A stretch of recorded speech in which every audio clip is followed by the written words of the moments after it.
Hello, my name is Christopher Duran, and I want to give you a tour today of the common arthritic diseases that we see, and this is part one of a two-part little tour, and we're focusing on the front legs.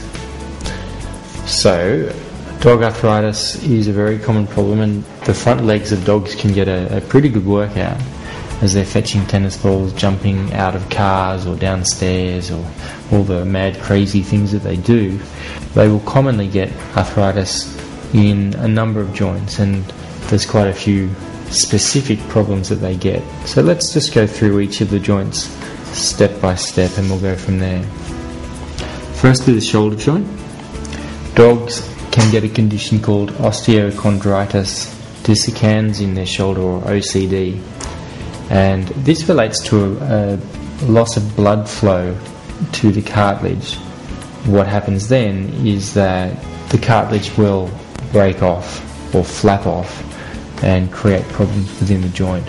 They can also get what we call luxations or dislocations of the shoulder joint, and they can also get a condition called bicipital tenosynovitis, which is an inflammation of the tendon, the biceps tendon, as it runs through the shoulder joint, and this is quite a painful condition, mainly in larger dogs. So there's a few things that can go wrong with the shoulder. The elbow joint.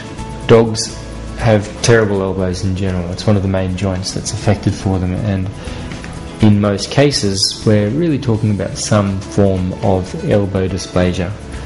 Elbow dysplasia is more a blanket term for a number of more specific diseases that we go through in detail in some other posts. But just to talk about it here, we are talking about conditions such as joint incongruity, which is where the joints just don't quite fit together properly and they rub. They can also get OCD lesions in their elbows.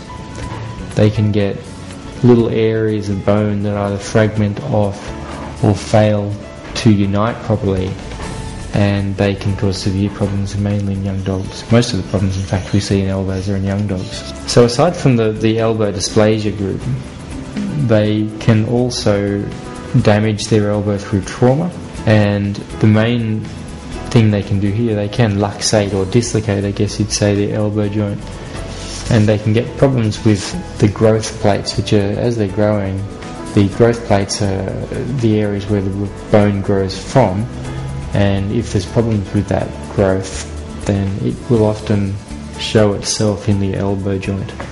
The wrist joint, or the carpus as we call it in dogs, is not too commonly affected, and really is not a very useful joint for dogs. They can move it around a fair bit, mainly up and down. They can't move it sideways like we can, but they don't use it a lot, and if they get problems there, we often either treat them medically, as in we just do all the normal things we talk about on this blog, or we consider what we call a fusion or an arthrodesis of the joint, which where we stabilise the joint with a big plate, and that in turn removes the movement, and the arthritis tends to settle right down at that point.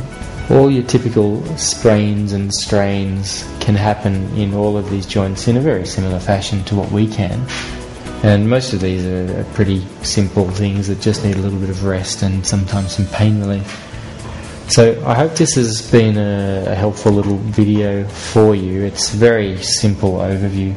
You will find most of these diseases talked about in more detail on the blog, but I just wanted to give you a bit of a rundown of the main things that can go on.